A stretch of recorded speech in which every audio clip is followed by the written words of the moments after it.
Kahwin lagi. Dak lagi berapa umur? 30 dak kahwin lagi. Imam Mahdi nak tubik tu. Budak kahwin lagi.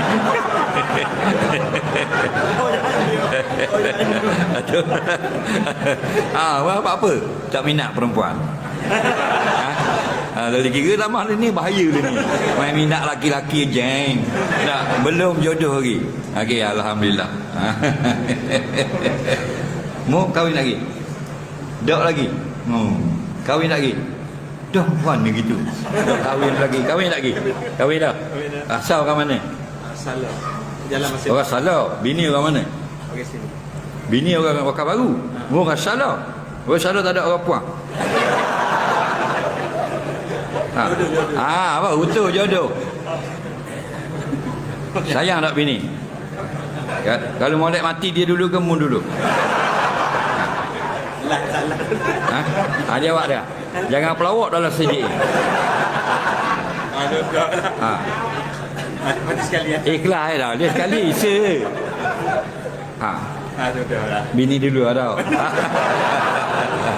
Tak pakar jugalah. Tadi kata sayang tau. Dah bini biar bini mati dulu. Tapi hakikatnya memang afdal bini mati dulu.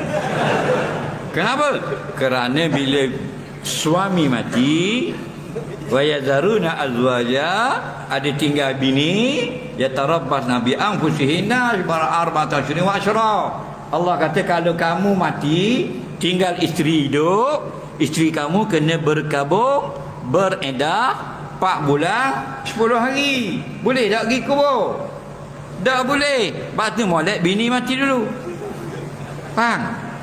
Dah lagi tak kubur tak? Hari ke 131 baru boleh keluar rumah. Jadi biarlah bini mati dulu. Sebab bini mati dulu, suami boleh tak pergi kubur? Boleh. Hari pertama tu 2 kali dah pergi.